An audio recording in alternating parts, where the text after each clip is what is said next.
You pride yourself on being a genuinely good person.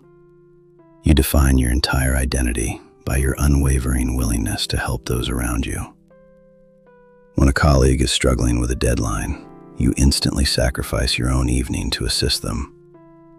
When a partner or a friend crosses a boundary or speaks to you with subtle disrespect, you aggressively swallow your anger, rationalize their behavior, and completely avoid initiating a confrontation. You fiercely believe that your infinite patience, your boundless understanding, and your absolute refusal to engage in conflict make you a morally superior individual. You tell yourself that, eventually, the universe will recognize your sacrifices. You tell yourself that, one day, they will finally see how incredibly valuable your unwavering loyalty truly is. But let us be brutally, terrifyingly honest for a single moment. Look at the actual, objective reality of your relationships.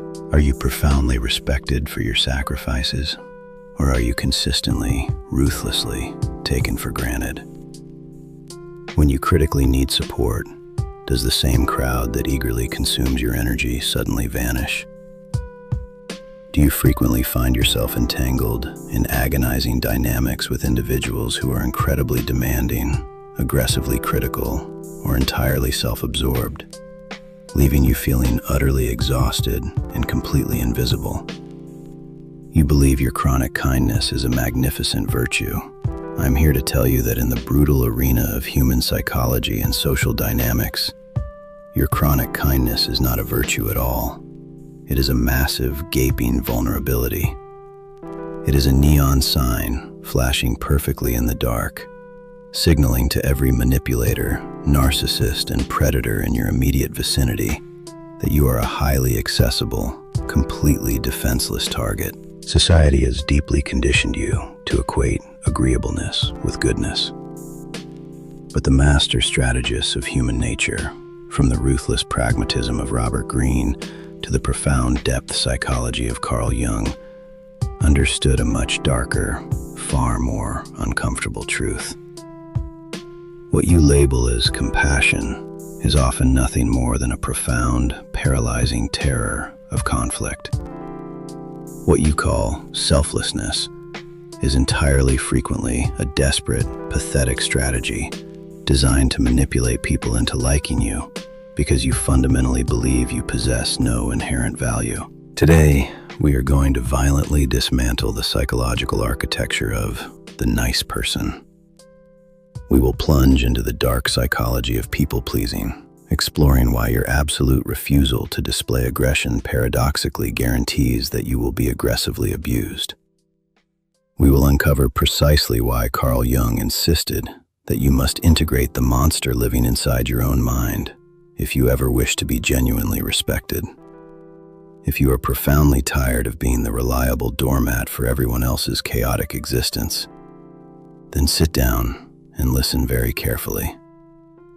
It is time to stop apologizing for your existence. It is time to bare your teeth.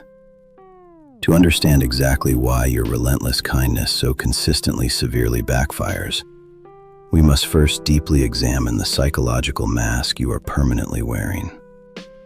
Carl Jung designated this mask as the persona, the meticulously curated identity we broadcast to the external world to secure social acceptance. For the chronic, nice person, the persona is incredibly rigid, built entirely upon the suppression of negative emotion. You have unconsciously formulated a hidden, disastrous psychological contract with the world. If I am endlessly accommodating, if I never make any demands, and if I aggressively conceal my anger, you are obligated to never abandon me, criticize me, or hurt my feelings. This is the deeply toxic core of people-pleasing. It is entirely disguised as absolute selflessness, but fundamentally, it is an underhanded, covert method of attempting to control the emotional reactions of other adults. You are not genuinely attempting to help them.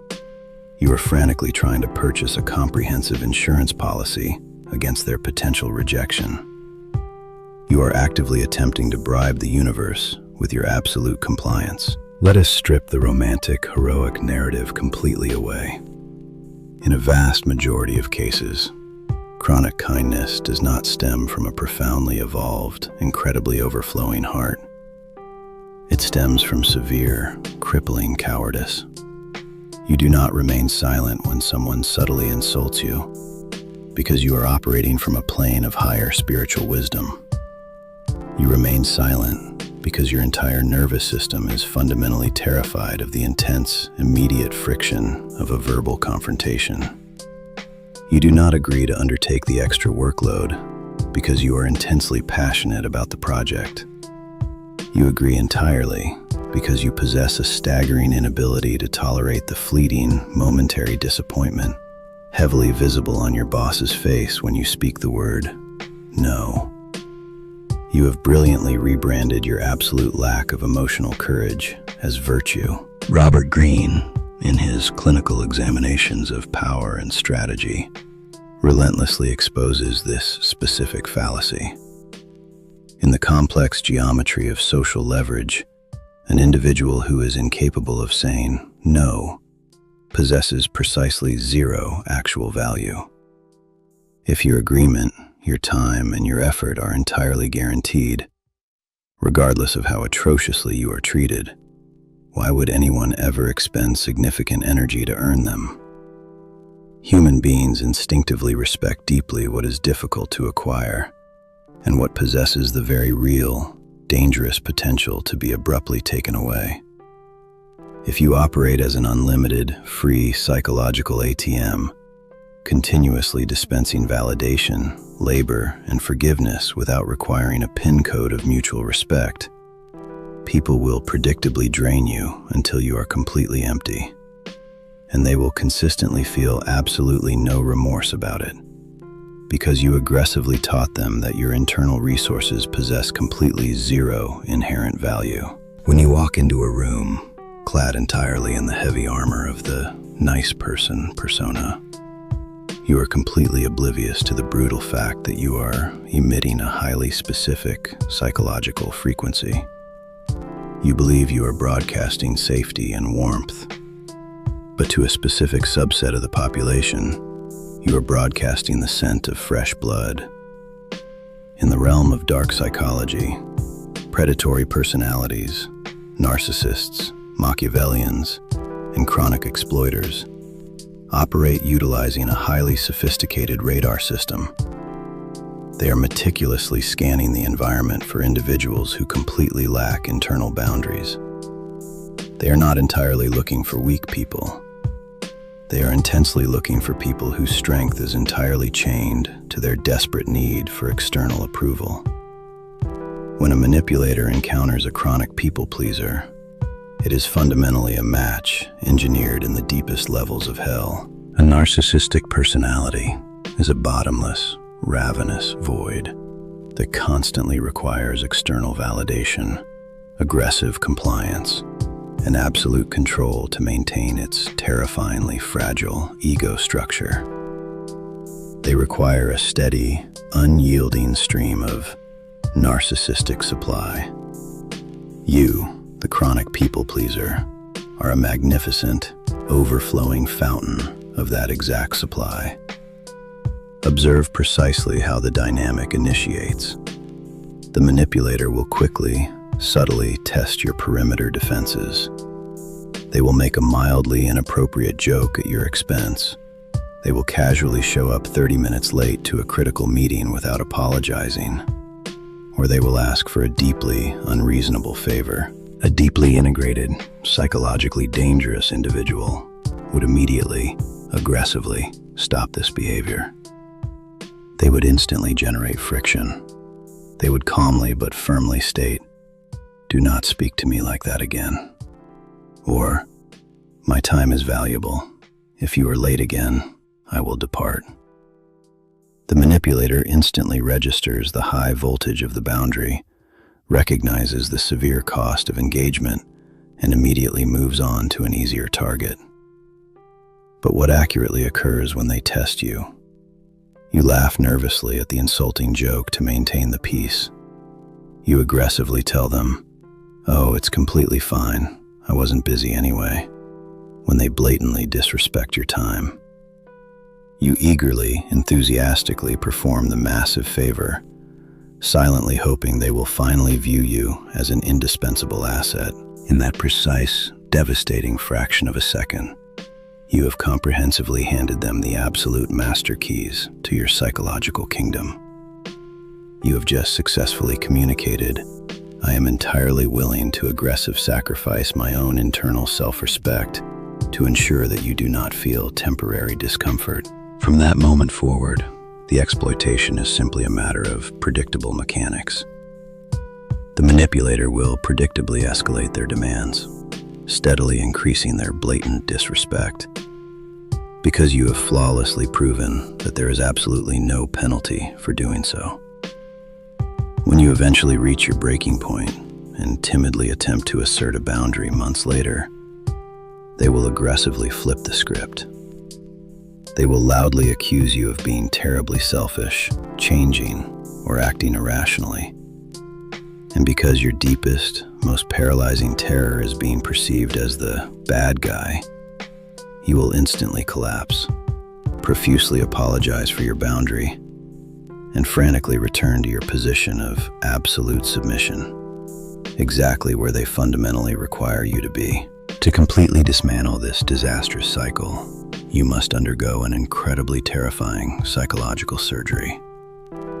You must journey deeply into the exact place you have spent your entire life frantically avoiding: your own shadow. Carl Jung adamantly insisted that an individual who is exclusively good, someone who has completely amputated their capacity for aggression, anger, and selfishness, is not a complete human being. They are a severely crippled fragment. Jung firmly believed that true morality and true psychological power does not arise from an absolute inability to cause harm. True morality arises from possessing the absolute, terrifying capacity for profound destruction, but consciously, deliberately choosing to keep that sword heavily sheathed until it is strictly required.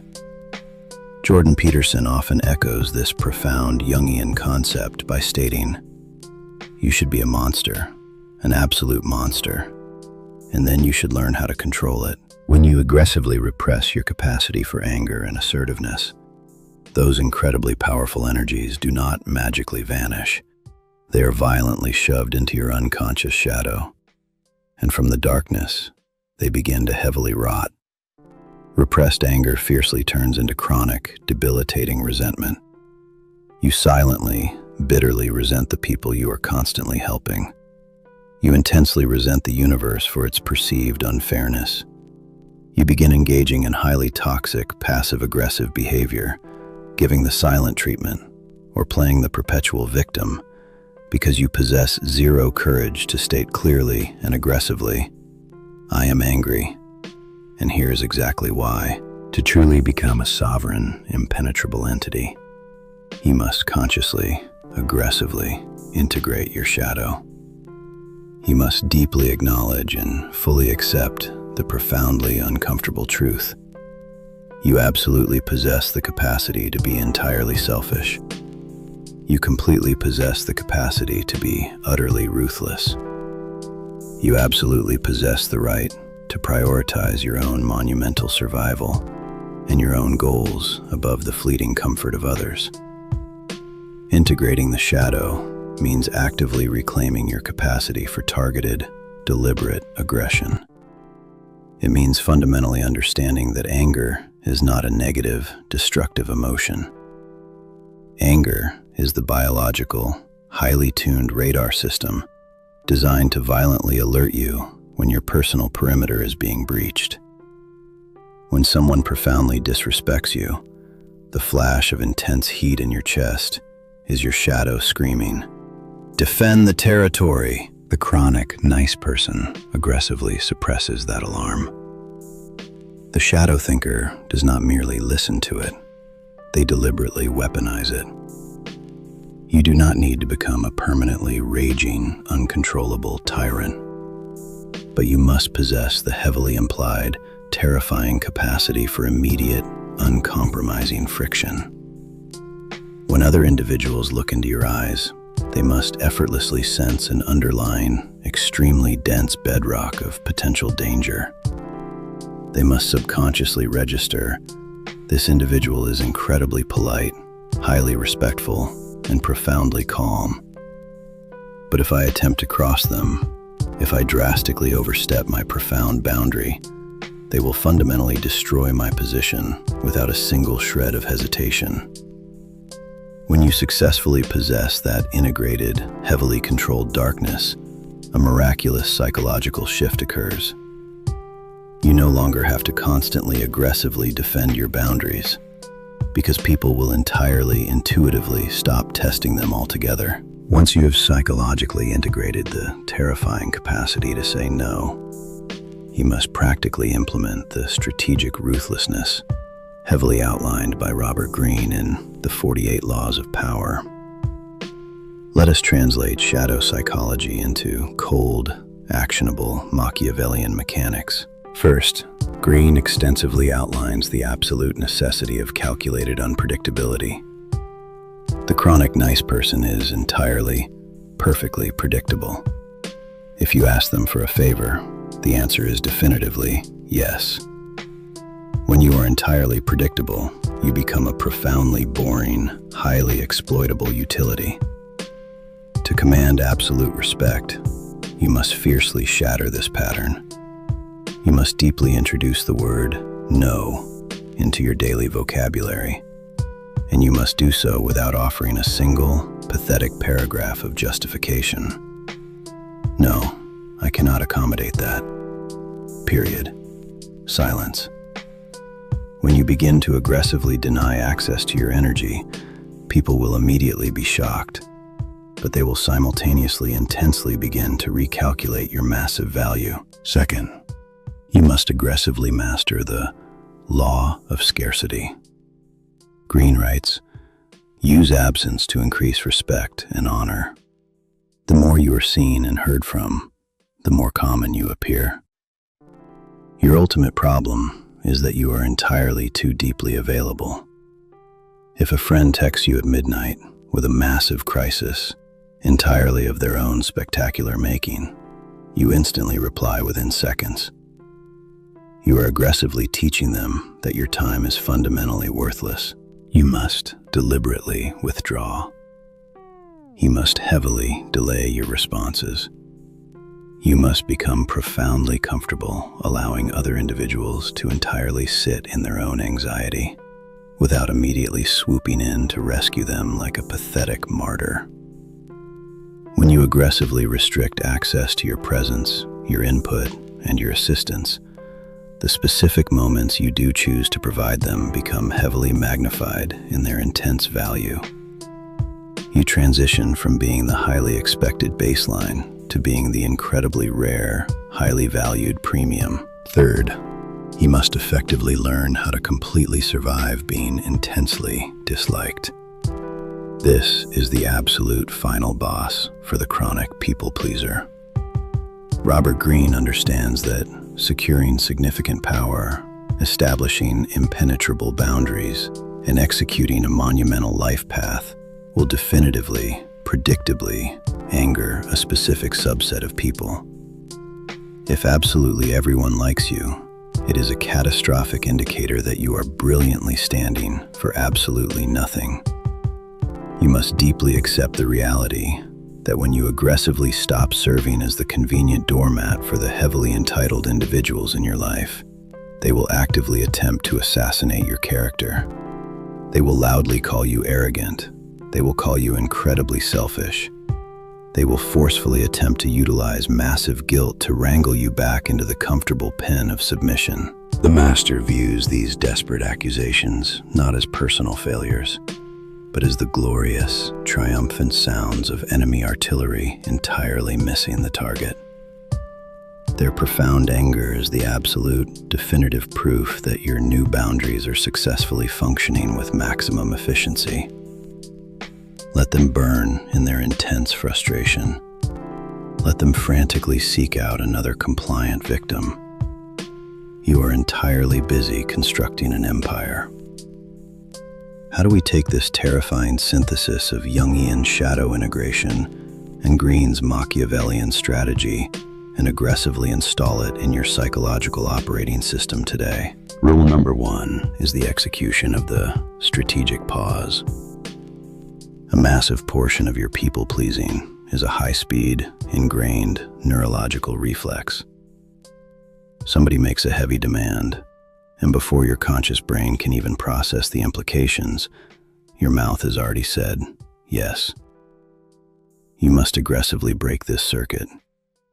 Starting this exact second, whenever absolutely anyone requests anything of you, your time, your money, your emotional severe bandwidth, you are strictly forbidden from answering immediately. You deploy the phrase, "I will check my schedule and get back to you." This buys you the critical, massive space to actually consult your own internal priorities, to consult your own shadow, and to formulate a cold, hard no if the request does not heavily align with your empire. Rule number 2 is the deployment of the unexplained denial. When you reject a highly unreasonable request, you must surgically remove the desperate apology. You do not say, "I am so incredibly sorry, I would massively love to help, but my car is unfortunately broken and my schedule is simply insane. Please heavily forgive me." That is the language of a terrified prey animal exposing its throat. You say, "I am not significantly available to assist with that." And then you remain completely, intensely silent. You allow the incredibly heavy, deeply uncomfortable silence to hang aggressively in the air. The weaker individual will violently attempt to fill that silence. You must heavily resist the severe urge to rescue them. Rule number 3 is identifying the energetic vampires and systematically executing the cull. You completely know exactly who these individuals are. The friends who exclusively contact you when they require a massive favor or an emotional dumping ground. The family members who consistently use intense guilt to severely manipulate your actions. You must immediately severely restrict their access. You aggressively stop initiating contact. You heavily provide one-word answers to their dramatic text messages. You become a massive, incredibly dense gray rock, profoundly uninteresting, completely unresponsive, and entirely devoid of the emotional supply they are desperately attempting to extract. Rule number 4 is aggressive physical and psychological recentering. You must take the staggering amounts of energy you previously squandered, continuously managing the emotions of every single person in the room, and fiercely redirect it solely into your own monumental goals, your own savage physical training, and your own undeniable competence. When you heavily build substantial, objective, undeniable value in yourself, the desperate, pathetic need to violently seek validation from the external crowd simply withers and severely perishes. When you deliberately execute this protocol, you will experience a terrifying yet magnificent emotional tectonic shift. The paralyzing anxiety that used to tightly grip your chest when you heavily anticipated a conflict will completely evaporate. It will be aggressively replaced by a cold, deeply grounded, infinitely dense core of authority. You will incredibly suddenly realize that the people who genuinely, powerfully remain in your life do not love you because of what you aggressively do for them. They deeply respect you because of the monolithic, unmovable strength of entirely who you are. And the manipulative predators who previously utilized you, they will bounce off your incredibly heavy, newly constructed psychological armor like fragile glass shattering loudly against solid titanium. The magnificent illusion that being perpetually nice guarantees you a safe, profoundly happy life is the most terrifyingly effective lie, completely utilized by the weak to aggressively control the strong. Compassion is only genuinely valuable when it is a deliberate, conscious choice, actively made by an incredibly dangerous individual who undeniably possesses the massive power to aggressively say no. If you cannot aggressively say no, your yes is completely meaningless. It is not an act of incredibly profound love. It is an act of terrified submission. If this extremely brutal truth has deeply resonated with the quiet, suffocating resentment you have heavily carried for far too many years, it is finally time to heavily drop the mask of the martyr. It is time to significantly step into the incredibly terrifying freedom of your own darkness. Do not heavily apologize for your boundaries. Make them so extraordinarily sharp that anyone attempting to aggressively cross them severely bleeds. If you are absolutely ready to stop serving as the completely vulnerable prey and heavily start walking as the sovereign apex master of your own psychological domain, heavily subscribe to this channel. The path of the shadow thinker requires the absolute, terrifying death of the nice person. Burn the deeply pathetic mask entirely and let the complete, dangerous truth firmly remain.